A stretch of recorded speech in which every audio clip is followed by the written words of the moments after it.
Bonjour à toutes et à tous, mesdames, messieurs. Dans cette vidéo, on va tester une nouvelle voix. Suivant vos recommandations, vous êtes plusieurs à m'envoyer des commentaires pour me suggérer ou me demander de trouver une nouvelle voix. Donc on va essayer cette nouvelle voix qui est une voix mâle.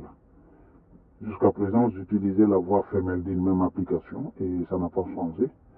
Et donc vous allez me dire ce que vous en pensez. Si vous souhaitez cette voix mâle ou plutôt la voix femelle que je faisais servir jusqu'à présent. Pour moi, je vais toujours juger la voix mâle, la voix femelle mieux. Pourquoi? Parce qu'elle est plus claire d'un côté. Deuxièmement, le son est plus élevé que la voix mâle, qui est beaucoup trop aiguë, qui est un peu lourde, et puis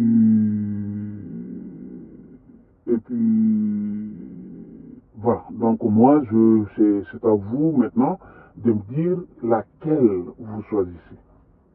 Et parmi, en tout cas, et si d'autre côté, vous connaissez une autre application pour changer la voix, vous pouvez me recommander, je ne manquerai pas à tester aussi. Donc, j'attends vos retours pour savoir, et si vous êtes nombreux à choisir la voix femelle, c'est-à-dire celle que je faisais servir jusqu'à présent, si vous êtes nombreux, je ferai la même vidéo et je vais recharger la même vidéo avec cette autre voix, la voix femelle. Voilà, pour permettre la bonne compréhension. Donc, mesdames, messieurs, et comme toujours dans cette vidéo, nous allons continuer de dénoncer et de vous montrer sur l'écran les mensonges, les fabrications, les corruptions et les interprétations mensongères qui tous eux sont liés avec l'islam.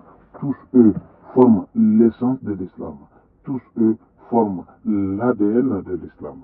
Et c'est tous eux qui ont fait survivre l'islam jusqu'à nos jours. Mesdames, messieurs, plus que jamais dans cette vidéo, on va faire une démonstration complète avec deux preuves pour que vous pouvez, ne prenez pas ce que je dis comme argent comptant. Vous avez devant vous l'écran, donc tout ce que vous voyez devant vous, c'est une référence. Donc vous pouvez aller vérifier par vous-même, et vous lisez. Donc dans cette vidéo, nous allons faire une démonstration complète, vous prouvant que l'islam, c'est archi faux. C'est du faux et usage du faux. C'est un grand mensonge.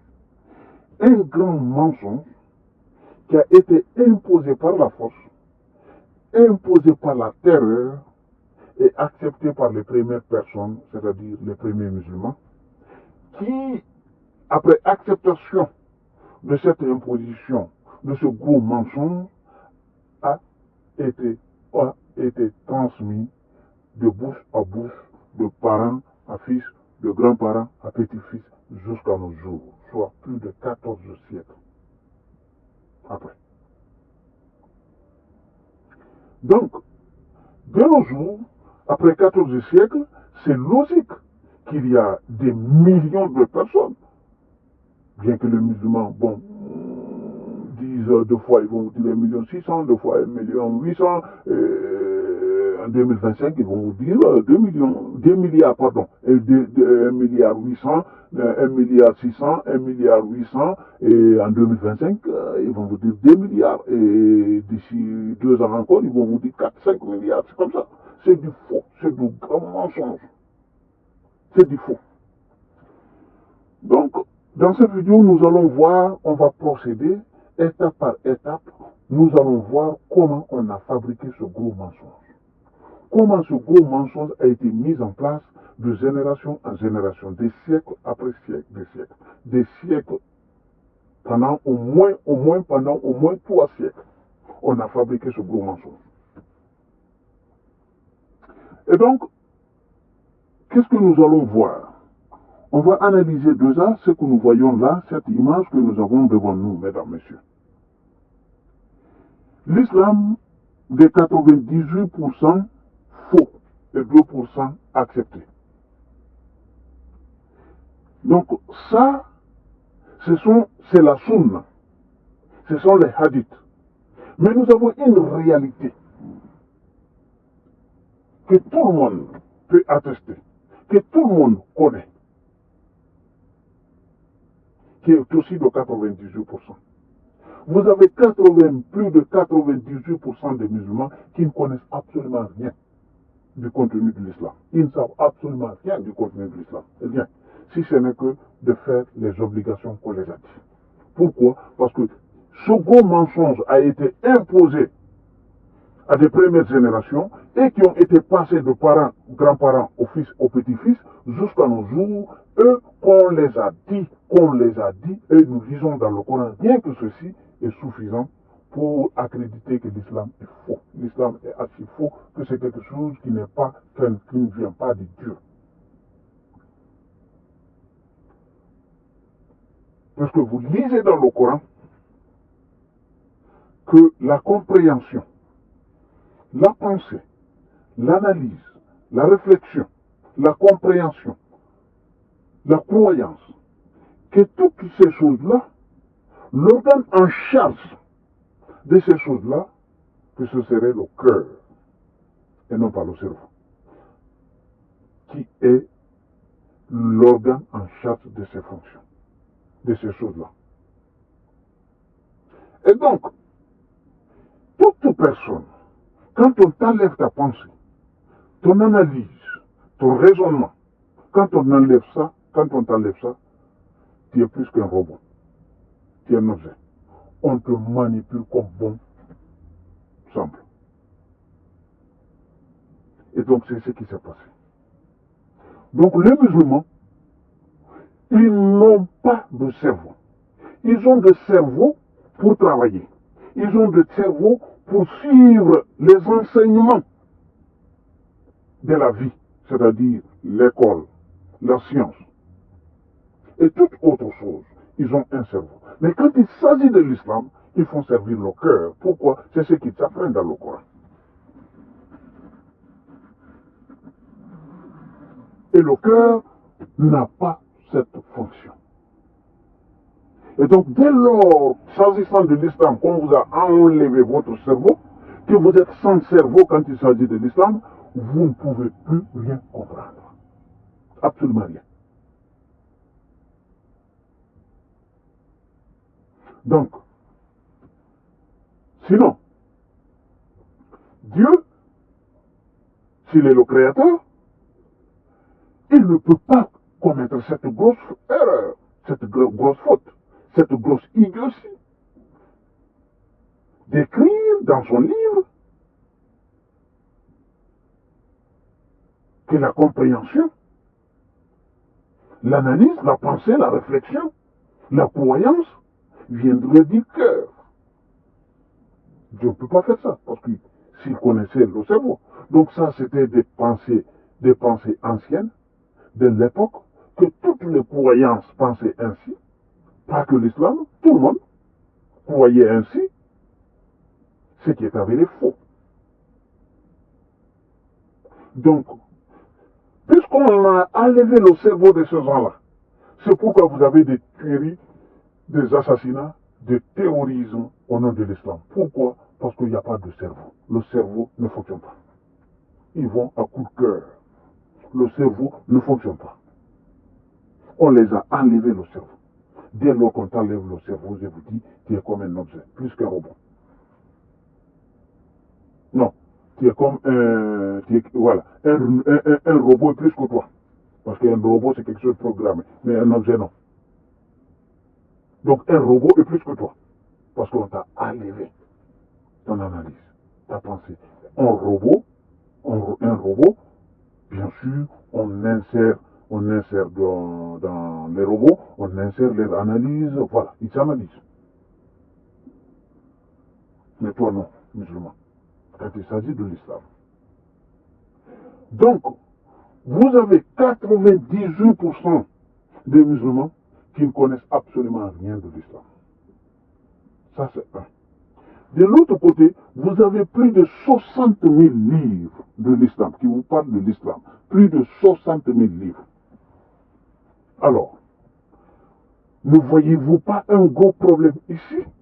C'est-à-dire, quelle est l'importance d'avoir plus de 60 000 livres si les adeptes à 98% ne savent pas le contenu, ne connaissent pas le contenu de ce plus de 60 000 livres? Pourquoi avoir plus de 60 000 livres quand plus de 98% ne connaissent absolument rien de son contenu? Vous voyez? Vous voyez le gros problème? Vous voyez le gros problème? Donc, on a fabriqué des mensonges, on a rempli de mensonges, et donc il faut justifier ces mensonges. Et maintenant, pour justifier ces mensonges, un mensonge ne se résume pas. Et voilà pourquoi vous avez plus de 60 000 livres, parce que c'est un gros mensonge. Donc, il faut passer des heures à parler, c'est difficile. C'est des gros mensonges. Et donc, par la terreur, ce gros mensonge a été accepté.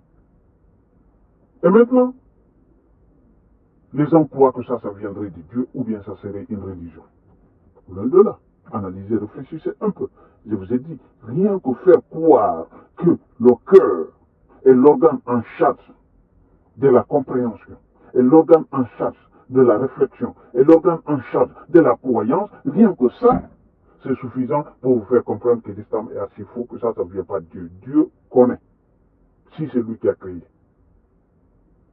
que ce n'est pas le cœur, mais plutôt le cerveau. Donc, 98% des musulmans ignorent le contenu de plus de 60 000 livres. Donc, quelle est cette science-là? Vous voyez, il n'y a pas de logique, il n'y a pas de science là. Et donc, on vous dit que Allah est l'omniscient, l'omnipotent, lui qui sait tout, qui peut tout et qui fait tout. Mais, nous avons un gros problème. Parce qu'on dit que depuis 14 siècles, que l'islam existe. Depuis plus de 14 siècles, l'islam existe. Et vous, musulmans dans vos pays, spécialement les Africains, vous avez des dirigeants, vous remplissez les bouches, de dire que ah non, les dirigeants, ils n'ont rien fait. L'indépendance, votre indépendance, 50 ans, 60 ans, et que vous avez la Chine et le Japon qui sont indépendants récemment, eux, l'un est deuxième, l'autre est troisième. Et les pays africains, ça ne bouge pas, rien ne marche. Oui. Vous avez accepté que vous êtes le berceau de l'humanité. Cela signifie que c'est vous qui avez donné naissance à l'humanité, à tout le monde. Et qu'on vous dit, si vous lisez le Coran, que le premier homme serait arabe. Ce qui est avéré faux. Parce que la langue arabe n'a existé que, et attesté, l'existence de la langue arabe n'est attestée qu'en 430 avant notre ère. En 430 avant notre ère. Donc ça c'est récent. Il y avait des millions d'années avant. Il y avait beaucoup de personnes. Il y avait beaucoup de cultures, beaucoup de civilisations. Partout dans le monde. Donc l'arabe c'est la dernière culture à exister. Donc, mais si vous lisez, vous voyez que Adam et tout est résumé en arabe. Et vous acceptez que vous êtes, c'est-à-dire la source de l'humanité. Vous avez donné naissance à l'humanité. Et que les messagers, que Dieu qui vous a créé, il vous envoie un messager, mais ce messager-là n'est pas de vous. Il ne parle pas votre langue. Alors pourquoi il vous a envoyé en premier? Pourquoi il vous a envoyé en premier? Si le messager, si lui, il veut parler avec vous, il va envoyer quelqu'un. Pourquoi il vous a créé en premier? Pourquoi? Il vous crée en premier, il envoie les petits fils, c'est-à-dire la dernière culture, la dernière race, il vous envoie celle-là pour vous transmettre un message. Pourquoi? Et vous acceptez ça, vous croyez ça. Et vous vous mettez là à perdre votre temps, à parler dans une langue que vous ne comprenez pas. Vous parlez à Dieu dans une langue que vous ne comprenez pas, alors que c'est votre langue la première avant cette langue, parce que vous êtes le berceau de l'humanité. Et vous parlez dans une langue qui n'est pas la vôtre. Et vous acceptez ça. Oui. Et donc, vous critiquez vos dirigeants d'avoir passé 50 ans sans rien faire. Et vous fuyez vos pays. Vous partez vous installer dans les pays des mécréants, dans les pays des koufars, pour avoir une meilleure vie. Mais est-ce que vous avez pensé combien d'années Allah, avec sa religion de l'islam, avec plus de 14 siècles, est-ce que vous avez pensé, vous avez analysé que Allah n'a même pas 12% de la population mondiale? Depuis 14 siècles, son objectif c'est quoi? Que tout le monde sur la terre soit musulman. Depuis 14 siècles, que tout le monde sur la terre soit musulman. 14 siècles. Et vous condamnez votre dirigeant qui n'a fait que 50 ans. Ou 60 ans. Vos dirigeants. Donc, si vous vous mettez là à mesurer, donc vous voyez qu'il n'y a pas photo. Il n'y a pas photo. Donc Allah est un handicap. Parce que là, avec 14 siècles, Allah n'a même pas 12%, mais les dirigeants de vos pays, pendant 50 ans, 60 ans, ils ont fait beaucoup mieux qu'Allah. Mais vous n'avez pas le cerveau pour analyser cela. Il vous est impossible. Un. Deuxièmement, Allah choisit la langue arabe. Il choisit la langue arabe pour toute l'humanité. Il nous envoie un message dans cette langue pour toute l'humanité. Vous avez, écoutez bien, vous avez plus de 88% des musulmans, plus de 88% des musulmans qui ne comprennent pas la langue arabe, dans laquelle ils pratiquent leur foi, dans laquelle ils s'adressent à Allah, dans ses obligations. C'est-à-dire dans les obligations des 5 piliers de l'islam, des soi-disant 5 piliers de l'islam, il faut s'adresser à Allah en arabe. Mais ils ne comprennent pas, ils parlent, ils disent des mots qu'ils ne connaissent pas le sens. Ils disent des mots juste par imposition. Ils disent des mots juste parce qu'on les a dit de faire ça, de dire ça, de prononcer ça, de réciter ça, d'apprendre ça. Et vous trouvez que ça c'est une science ou ça? Ça c'est une science. Imaginez, vous rentrez dans une classe. Vous rentrez dans une classe. Et dans la classe, on vous dit que 86% des étudiants, des élèves ou des écoliers, tout ce que vous voulez, 86% prononcent mais ne comprennent absolument rien. Mais ne comprennent absolument rien. Et vous avez les maîtres aussi, les maîtres, qui sont encore plus élevés. C'est-à-dire les maîtres qui enseignent l'islam, ils sont à 95% qui ne connaissent pas du tout la langue. Donc, mettez-vous dans cette logique. Vous avez 86% des étudiants, des élèves, qui ne comprennent pas de ce qu'ils disent, ce qu'ils parlent, ce qu'ils prononcent à l'école, dans leur classe. Ils sont là en train de réciter, mais ils ne savent absolument rien de ce qu'ils disent. Et vous avez 95% des maîtres, des professeurs, qui ne comprennent pas non plus ce qu'ils disent, ce qu'ils apprennent à ces enfants-là. Ils ne savent pas ce que ça veut dire. Ils les enseignent parce qu'on les a enseignés, on les a dit ça, que c'est ça. Mais ils ne comprennent pas la langue. Donc c'est ce que vous avez en islam. Et vous croyez que ça c'est une science? Et vous croyez que Dieu peut nous envoyer une chose comme ça? Une connerie comme ça? Une bêtise comme ça? Une idiotie comme ça? Dieu peut faire ça? Vous croyez vraiment? Pensez.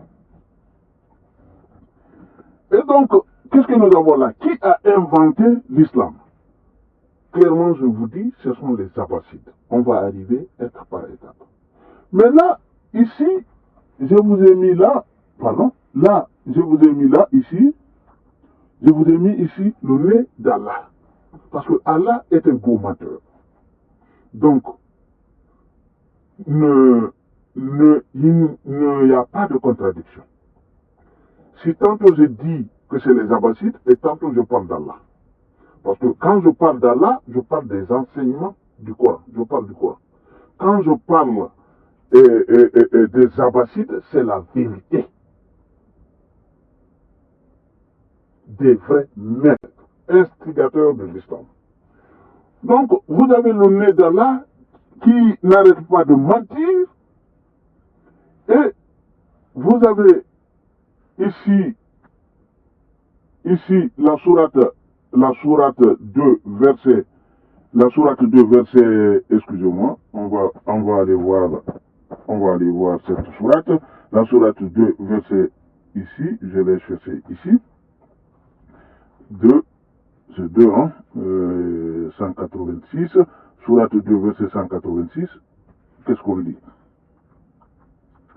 Sourate 2, verset 186.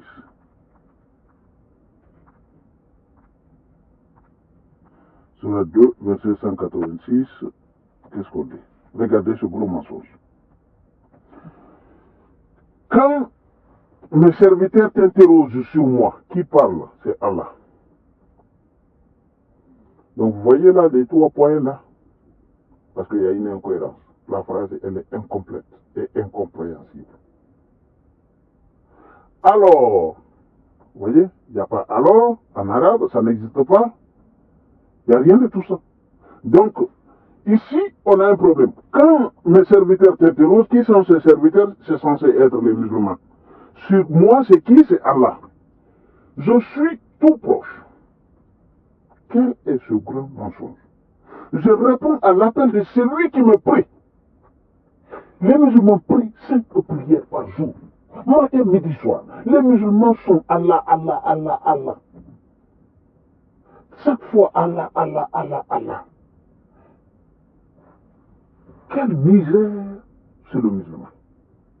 Les musulmans fuient tous les pays de l'islam. Tous les pays de l'islam. Vous partez, on vous parle aujourd'hui de Qatar, Émirats et des trucs comme ça. Allez-y faire un sondage dans ce pays. De ceux-là qui voudraient aller dans les pays des mécréants. Vous allez voir si un vote, et vous donnez la liberté à toutes les personnes qui veulent quitter, ils vont tous partir. Ils vont tous quitter. Je le sais, parce que je connais ces pays. Ils vont tous partir. Mais c'est cette imposition, c'est cette persécution qui retiennent les gens. Ils n'ont pas la liberté. Donc, ici, vous voyez que c'est faux. Allah se vante. Ok? Et donc Allah dit que quiconque lui prie, il répond. C'est faux. Donc ça, pour les chrétiens, vous le savez. Vous savez où est-ce qu'on a volé ce texte-là. Donc moi, je ne connais pas beaucoup la Bible, je ne connais rien, absolument rien sur le christianisme, mais vous savez ça parle de Jésus.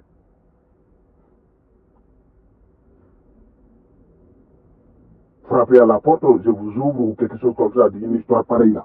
Donc ça, c'est ce qui a été changé ici et modifié. Donc ici, nous avons cet autre verset qui nous dit le suivant. Ici, qu'est-ce que nous lisons? Son rassemblement. Le rassemblement de quoi? Du Coran. Entre parenthèses, on nous met dans ton cœur et sa fixation dans ta mémoire. Donc ça n'existe pas en arabe. Donc, c'est-à-dire, qu'est-ce que le verset vient nous dire? Que la collection du Coran et la récitation du Coran incombent à Allah. Sauf que, dans tout le récit de l'islam, Muhammad est mort sans laisser un Coran. Donc, Allah a menti. Donc Allah a menti.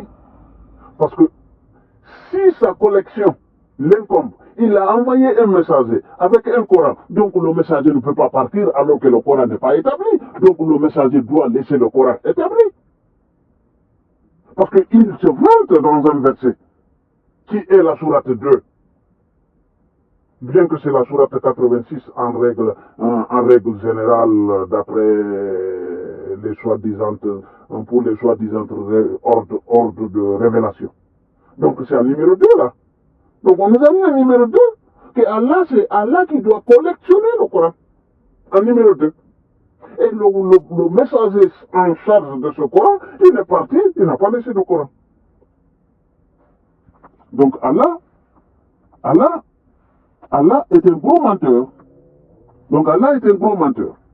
Donc, en réalité, qui sont ceux-là qui ont mis en place l'islam, qui ont mis en place tout ce que nous avons aujourd'hui, c'est-à-dire les 60 000 livres? Ce sont les Abbassides. Les Abbassides, et vous avez ces personnages-là qu'on a retenus. On dit que ce sont les plus gros, c'est-à-dire savants, c'est-à-dire c'est eux, les gros imams, c'est eux qui ont établi les hadiths, c'est eux qui ont collectionné les hadiths. Vous avez Bukhari, qui serait le premier. Il est mort en 870. Vous avez Muslim, qui est mort en 875. Vous avez An-Nisa, vous avez à tout temps, et là vous avez Jamia Tirmidhi, vous avez Ibn Majah. Donc, ces personnes-là, vous voyez, ils sont tous vraiment comment dirais-je, de 810 à 830. Ils sont tous nés dans cette fourchette-là. Tous, eux. Ils sont nés dans cette fourchette-là. Et nous allons voir plus loin, ils sont tous nés dans la même région, dans la même zone. Et ils sont tous arrivés sous l'influence des Abbassides. Et donc, vous prenez chacun de ceux-là, on vous dit qu'ils ont collectionné, ils n'ont pris que 2% des 98, ils ont pris que 2% de ce qu'ils ont collectionné. Ils ont considéré que 98% est faux. Quelle est cette science?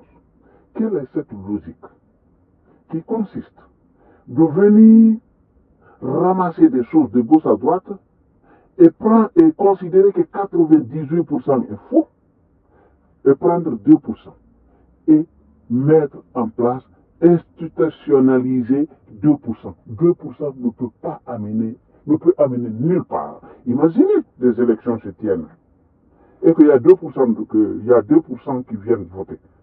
Cette élection, ils vont l'annuler, ils vont le reprendre. Il faut reprendre cette élection. C'est sûr.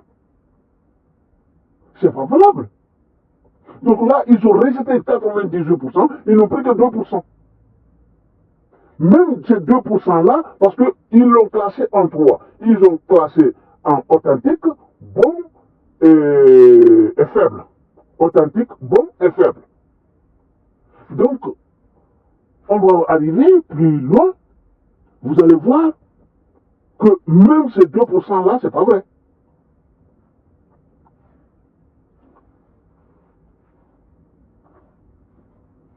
Et ici,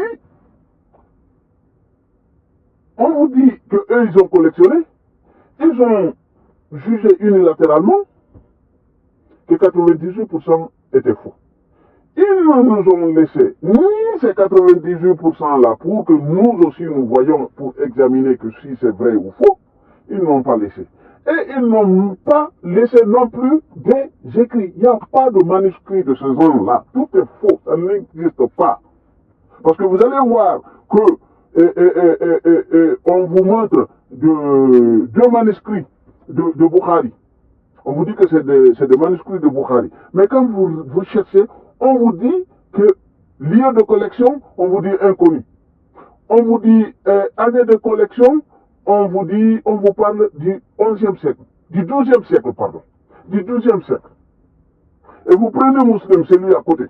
celui-ci, le deuxième, lui, on vous dit lieu de collection, on vous dit Iran.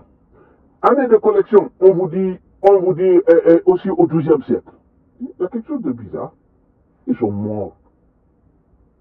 Ils sont morts des siècles, 2 siècles avant.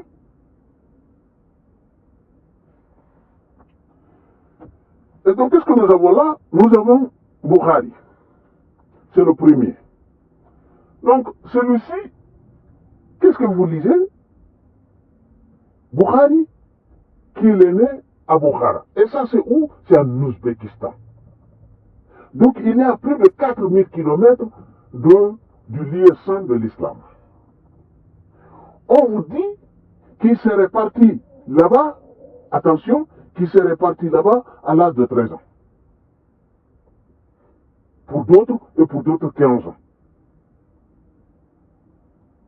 15 ans, à pied, un enfant, à pied, de faire 4000 km avec sa maman. On vous dit qu'il serait parti avec sa maman,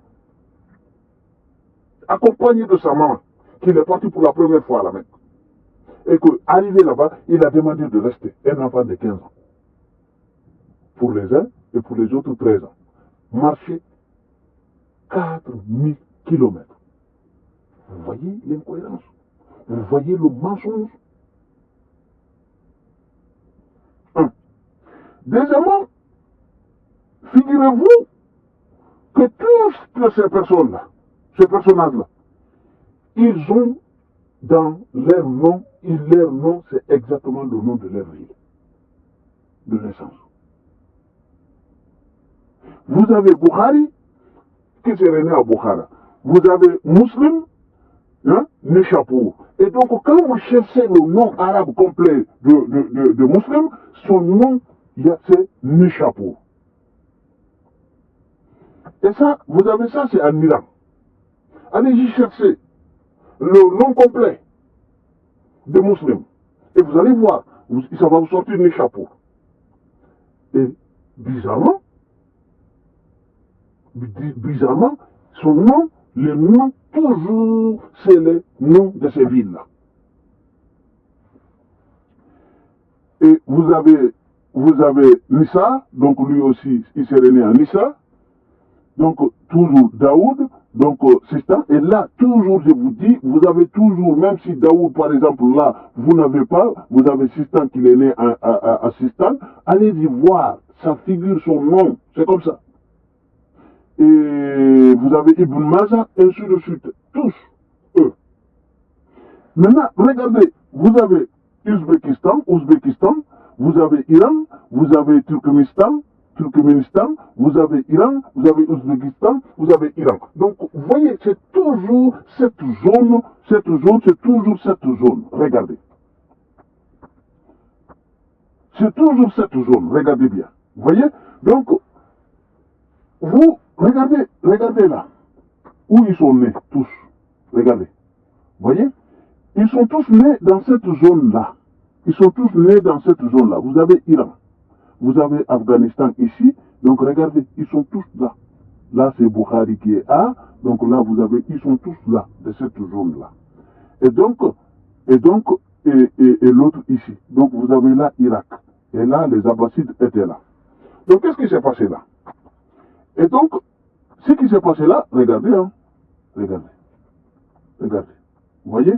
Donc, ce qui s'est passé là, mesdames, messieurs, les Abbassides sont arrivés au pouvoir en l'an 750. Et c'est le premier d'entre eux qui serait né, Bukhari, serait en 610. Donc, les Perses, c'est-à-dire vers l'Iran, eux, là-bas, il y avait des études, il y avait le savoir. C'est-à-dire, les gens avaient commencé à s'émanciper. C'est-à-dire, les gens étudiaient. Mais les Arabes, c'était des ignorants. Ils ne connaissaient absolument rien. Il n'y avait rien, il n'y avait même pas une langue. La langue existait, mais il n'y avait pas d'écrit, il n'y avait absolument rien. Donc, les Abbassides, qu'est-ce qu'ils ont fait? Ils ont fait recours à ces gens-là pour venir les inventer l'islam. Vous voyez? Donc ces gens-là, beaucoup parmi eux, dans l'air, ils étaient beaucoup sous l'influence du christianisme, et ils sont venus, c'est-à-dire, il s'agissait de recopier et de transformer et d'adapter l'islam par ce plagiat, par un grand plagiat. Et vu que les Arabes ne connaissaient absolument rien, les Arabes n'étaient pas instruits, ils ne pouvaient pas faire cette mission. Et donc c'est pourquoi, dans cette liste, vous n'avez aucun qui est né en Arabie. Aucun. En Arabie. Aucun n'est né en Arabie. Et donc ils sont tous de l'Iran. Et donc les Arabes ont vaincu après les Perses. Et qu'est-ce qui s'est passé? La même chose en Égypte. En Égypte, vous partez aujourd'hui, de nos jours, vous partez en Égypte, vous allez croire que c'est une terre musulmane, que c'est une terre arabe. Vous allez croire que tout est arabe là-bas. Alors que non. Alors que non. L'Égypte est noire. L'Égypte est noire. Donc ils sont venus. Ils ont réduit en esclaves à 4 500 000 personnes qu'ils ont amenées dans les champs en Irak.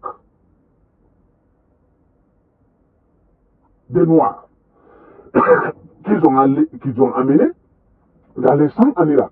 Et d'autres ont fui pour descendre vers les autres coins de l'Afrique.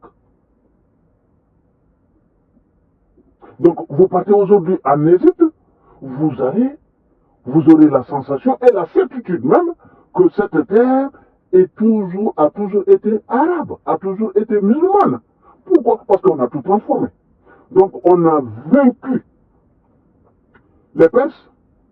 Et donc voilà maintenant l'Iran qui représente, alors que c'est eux, tous ceux-là qui ont mis en place l'islam, ils sont tous nés dans l'air, ils sont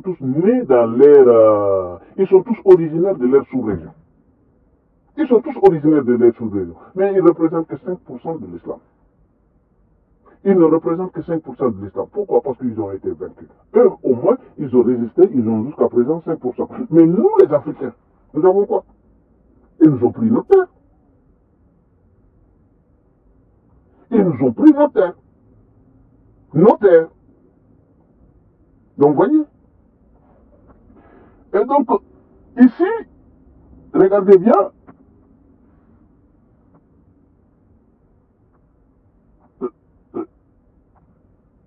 Regardez bien.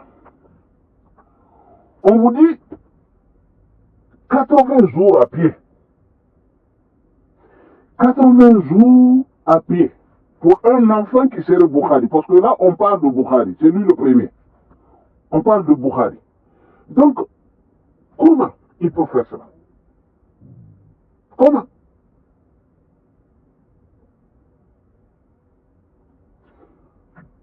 Donc, vous comprenez bien, par l'exemple que je vous ai donné sur l'Iran et l'Égypte, c'est la force qu'ils ont utilisée, ils ont vaincu, et maintenant ils ont imposé les façons.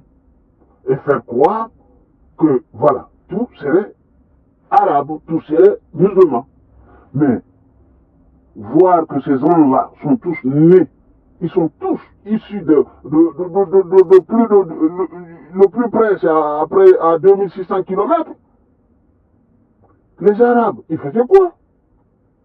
Parce que là c'est au 9e siècle. Le prophète serait mort au 7e siècle, donc 200 ans est passé. Donc 200 ans, pendant 200 ans, personne, aucun Arabe, lui, ne connaît ce qui se passe. Aucun Arabe n'a pu faire quelque chose. Pendant 200 ans, il faut que ce soit l'arrivée de ces gens-là. Il faut que ce soit l'arrivée de ces Perses. Vous voyez? Donc, ce sont les Abbassides qui sont arrivés au pouvoir, comme je le dis ici, qui sont arrivés au pouvoir en 750. Ils ont commencé, voilà, ils dominaient la sous-région, ils ont commencé à mettre en place l'islam. Donc, ici, on va maintenant, à présent, prouver que l'islam, comment on a tiré que tout ça c'est faux. On nous dit que tous ces personnages-là, c'est-à-dire ceux-là qui ont collectionné les hadiths, on vous dit qu'ils ont retenu que 2%. Et ils ont rejeté 98%.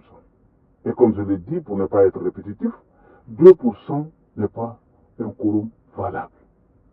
2% ne peut en aucun cas valider quoi que ce soit dans la vie. À plus forte raison, une religion. Donc 2% ne peut pas valider. Donc l'islam ne peut pas, rien que ça accrédite que l'islam ne peut pas être une religion. Parce qu'il n'y a absolument rien dans la vie qu'on peut accepter 2%. C'est pas valable. Ce n'est pas une caution valable 2%. Et comme je vous ai dit au début, plus de 60 000 livres, c'est parce que c'est faux. Il n'est pas du tout facile, le mensonge n'est pas convaincant. Il faut passer des heures, il faut passer du temps, il faut passer beaucoup de textes, il faut parler beaucoup pour faire caler un mensonge. Donc le mensonge. Donc ici, qu'est-ce que nous lisons là? Nous avons Bukhari qui a retenu 2600 hadiths qui sont authentiques. Il a sorti 7563 hadiths. Donc parmi ces 7563 hadiths, il n'y a que 2600 qui sont authentiques. Le reste sont soit Hassan, c'est-à-dire sont soit bons ou faibles. Sont soit bons ou faibles. Mais authentiques, il y a 2600. 2600 de 7500, vous voyez. Encore une fois, ce n'est pas une caution valable. Et vous avez Muslim qui aurait retenu 3300 de ces 7500 qu'il a retenu, qu'il a publié, qu'il aurait publié. On va y arriver. Il n'a rien publié. Ni Muslim, tous eux là que vous voyez, il n'y en a aucun qui a publié quoi que ce soit. Parce que ça n'existe pas. Il n'y a aucun manuscrit. Aucun. Et alors que nous avons dit que Allah devait faire tout ça, c'est Allah qui devait faire tout ça. Allah ne l'a pas fait. Et eux aussi, ils sont venus, ils ne l'ont pas fait. Tout a commencé au XIIe siècle. À partir du XIIe siècle. Et vous avez, voilà, Anissa, donc là, vous avez les références. Vous pouvez faire capture d'écran. Et après, vous lisez. Donc, vous voyez. Donc, et Ibn Majah, on vous dit que celui-ci, il a pris 600 qu'il a considéré, comme authentiques. Mais parmi ces 600, on revient, après analyse, c'est-à-dire les derniers savants musulmans disent que non, ces 600-là, il n'y a que 100 qu'il faut retenir. Il n'y a que 100 qui sont authentiques. Le reste n'est pas du tout. Donc, de 4300, il n'y a que 100 qui sont authentiques. Tout le reste, ils ont considéré que non, ce n'est pas authentique. Et après, on passe ici, c'est une preuve que l'islam ne vit que de mensonges. Parce que, comme je vous disais, il n'y a pas une seule ligne de Bukhari, ça n'existe pas. Une seule ligne de Bukhari, ça n'existe pas. Ni de musulmans, ni de toutes ces personnages, de tous ces personnages-là, de toutes ces personnes. Et donc là, qu'est-ce que nous avons là? Nous avons Bukhari et Muslim, les deux, attention, ils ont collectionné 900 000 hadiths. 900 000 hadiths.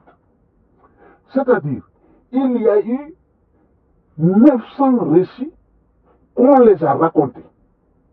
C'est-à-dire, 900 récits on a racontés à ces gens-là, et ces gens-là n'ont retenu comme authentiques que moins de 3000. Sur 900 000, attention, ils n'ont retenu que moins de 3000 qui seraient authentiques. Et ça, c'est 0,3%. Mesdames, messieurs, mes chers musulmans, croyez-vous que ça, c'est possible? 0, même pas 1%, 0,3% pour faire une religion? Un quorum comme ça, c'est valable? Une caution comme ça, c'est valable? Cette équation, elle est valable pour vous, pour une religion? Alors que cela n'est applicable en rien, en aucun cas. On ne peut appliquer ça. 0,3% n'est valable pour rien au monde. Absolument rien. Mais pour l'islam, c'est valable. Et on vous dira que l'islam, c'est une religion de vérité. Que l'islam, c'est une religion de Dieu. Comment ça? Comment ça? À 99,7% de faux. 99,7% de faux. C'est grave. 900 000 mensonges racontés. Allah était où pour laisser tous ces gens-là raconter des mensonges, que ces gens-là ont considéré que ce serait faux? Il était où? Pourquoi il a laissé les gens? Si les gens ont fabriqué des mensonges, donc vous voyez, le mensonge a existé depuis la naissance de l'islam. Et ça existe toujours parce qu'on continue toujours de mentir. Parce qu'on continue toujours de mentir. Et vous avez Anissa, donc là vous avez lui aussi, lui il a juste repris voilà les hadiths authentiques de ceux-là. Donc vous avez Daoud, lui à 0,5%, et vous avez At-Tirmidhi ibn Majah, les deux, ils ont collectionné, attention, ils ont collectionné 750 000. Ils ont collectionné 750 000, et de 750 000, il n'y a que 1400 qui sont authentiques, soit 2%. Il n'y a que 1400 qui sont authentiques. Donc, de tous les hadiths qu'on a collectionnés, il y en a, vous allez lire, si vous cherchez, vous allez lire que ça peut arriver à 16 000, mais c'est faux. Les hadiths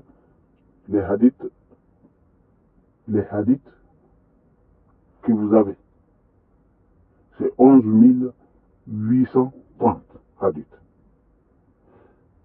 Avec les répétitions multiples, c'est-à-dire lui il prend, l'autre prend, on prend tout, on met tout ensemble, c'est-à-dire, voilà, lui il répète ce que l'autre dit et tout ça, donc vous pouvez arriver à 14 885. Mais là, on retient ce qui est vrai. Donc, 11 830. Sur combien? 2 300 hadiths collectionnés. Attention.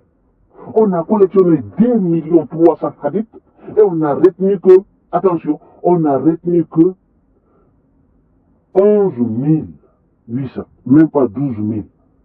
Et dans ces 12 000, dans ce moins de 12 000, vous avez des faux. Parce que, on va y arriver tout à l'heure, et donc là, c'est-à-dire de tout ce qu'ils ont reçu, ils n'ont retenu que 0,5%. Et donc, non, là, d'abord, ici. Voilà, c'est ici. C'est ici. Donc, vous voyez, donc l'islam est le mensonge. Donc, vous voyez, la totalité des hadiths retenus, c'est 11 830. Et parmi ces 11 830, il n'y a que 400 hadiths qui sont authentiques, soit 37,2%. 37,2% de tout ce qu'on nous a raconté.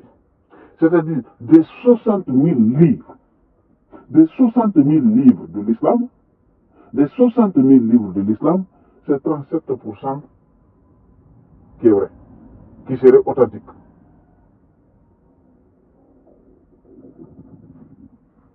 Ok? Des 60 000 livres. Et donc, c'est ce que je vous disais tout à l'heure, vous avez ces manuscrits-là, regardez. On vous dit que celui-ci, c'est de Bukhari. Mais quand quand vous regardez, vous pouvez faire capture d'écran et vous recherchez sur Internet, je vous conseille. Donc là, vous faites capture d'écran, vous recherchez, le manuscrit, il va vous sortir. Et celui-ci, c'est de Bukhari, et celui-ci, c'est de Muslim. Et donc, le gros problème, c'est où? Il est où le gros problème?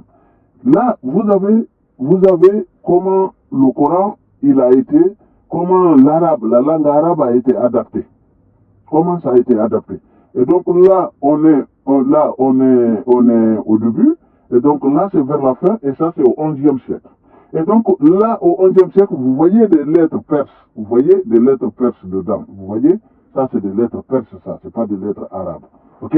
Et donc ça, c'est au XIe siècle. Donc ces mêmes lettres-là, c'est-à-dire ce que vous retrouvez là, au XIe siècle, c'est ce que vous retrouvez dans ces manuscrits. Donc vous voyez, donc ces manuscrits ne sont pas du tout du 9e siècle, comme ils affirment, comme ils prétendent. C'est archi faux. Ce que vous voyez là, je ne peux pas faire plus grand, mais vous pouvez aller après tirer plus, vous pouvez voir donc les similitudes. Vous allez voir que c'est exactement pareil. Donc ce qui est là, c'est pareil qu'ici. Donc là, ça n'existait pas, et donc ça c'est au 11e siècle. Et donc quand vous cherchez aussi dans les manuscrits, comme je vous disais plus tôt, on vous dit que ça a été fait en Iran, les manuscrits. Alors que ces gens-là ont fait leurs études, ont fait leurs publications, ils ont fait tout ça où? En Irak. Et ça c'est pour Muslim.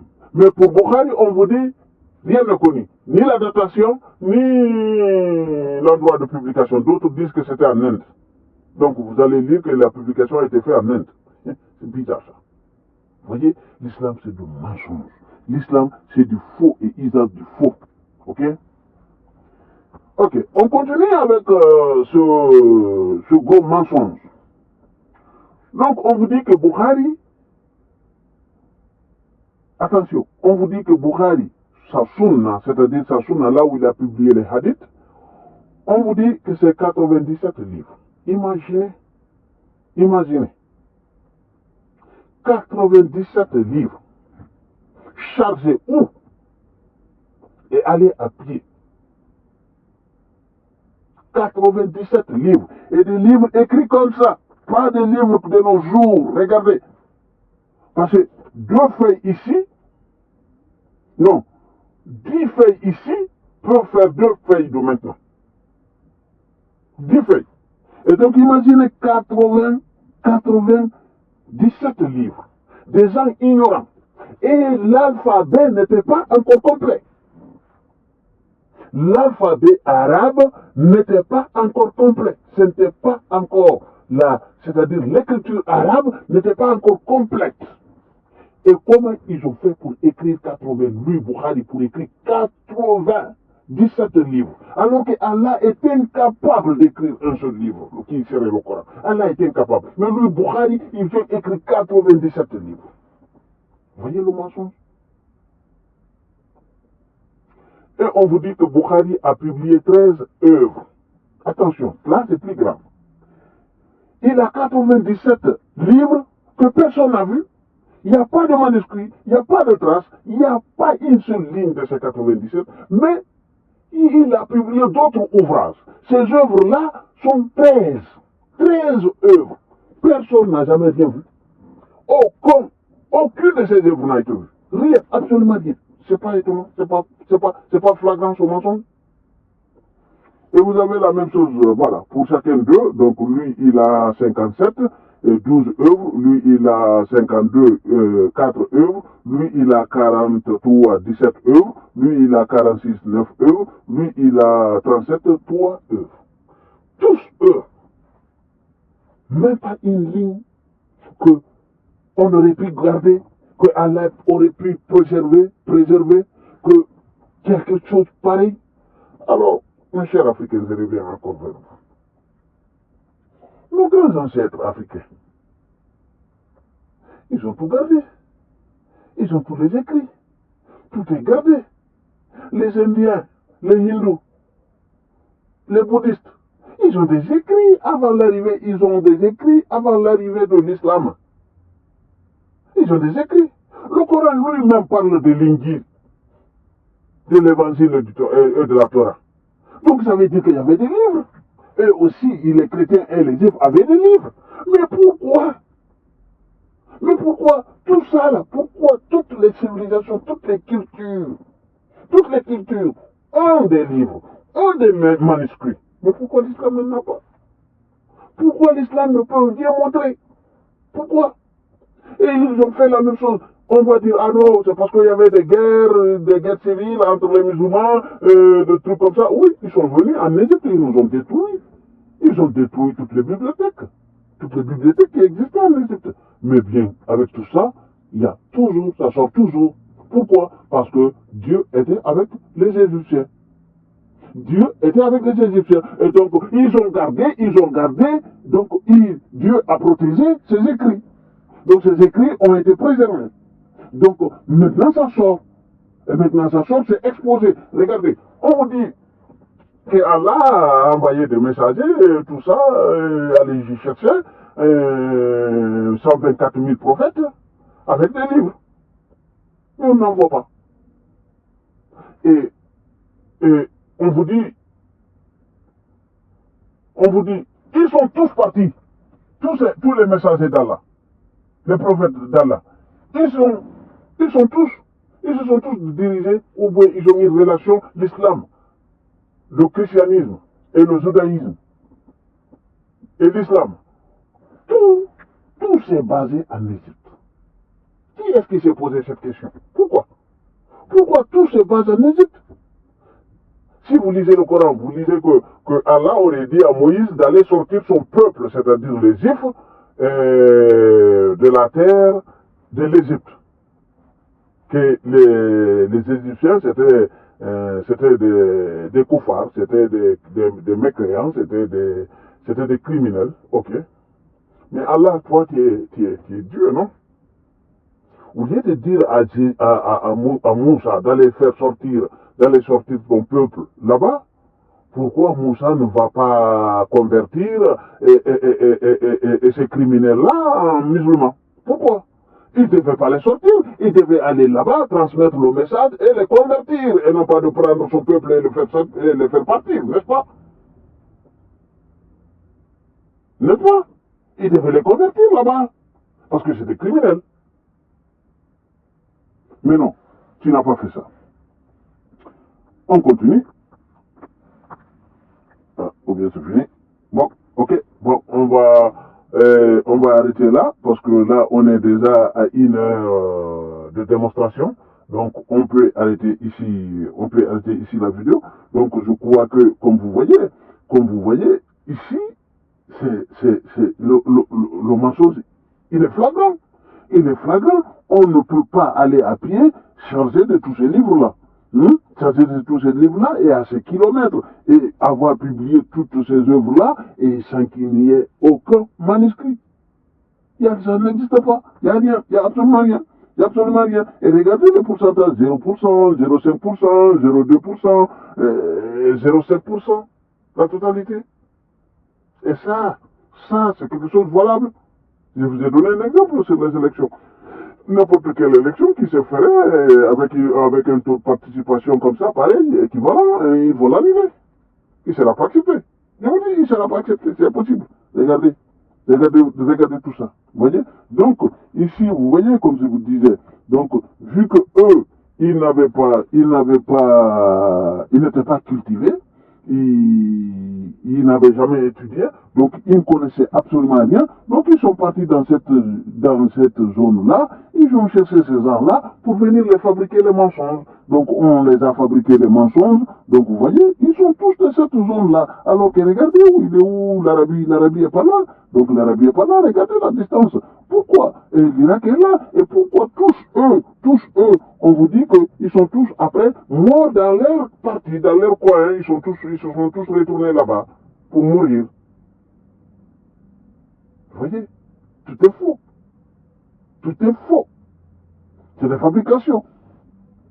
Donc, ici, donc, vous voyez, donc voilà. Donc, regardez, c'est-à-dire c'est la même chose qui s'est passée avec l'Égypte, c'est ce que vous avez là. On a dominé cette région perse, on les a dominés, on les a, voilà. Donc, on a pris des personnes là-bas, ils sont partis pour fabriquer leurs mensonges, et ils ont fabriqué des mensonges de gauche à droite, et voilà, donc, que nous avons là, vous voyez. Donc, là, vous avez ces personnages-là, regardez, vous voyez. Donc, et qu'est-ce qu'une chose aussi, vous allez lire que Bukhari est musulman, vous allez lire d'abord que Muslim est un élève de Bukhari, et ceux-là aussi sont élèves de Bukhari et Muslim. Alors que tous eux, il y a 10, 15 ans, 20 ans entre eux. Et regardez leur distance, leur séparation, c'est-à-dire de décès. Regardez, hein. Regardez. Hein? Donc, en gros, donc c'est ce que nous avons. C'est ça le gros problème de l'islam. Donc, sur ce, mesdames, messieurs, donc là, je crois que nous avons vu que ça, c'est du faux et usage du faux, et ça ne peut être que faux. Ça ne peut être que faux. C'est pas plausible. C'est pas plausible. Tout ça, c'est pas plausible. Il y a même pas, on ne parle même pas d'incohérence. Non, mais c'est pas plausible, c'est pas faisable, c'est faux. C'est archi faux. Et c'est bien visible. C'est flagrant, le mensonge. Le mensonge, il est flagrant. Vous voyez? Il est flagrant. Donc, et quand Allah se vante ici, alors je suis tout proche. Non, les musulmans, combien il fut? Tout le monde quitte. Ok? Et donc là, vous avez de l'autre côté, ici, dans celui-ci, il dit son rassemblement. Il a rassemblé quoi?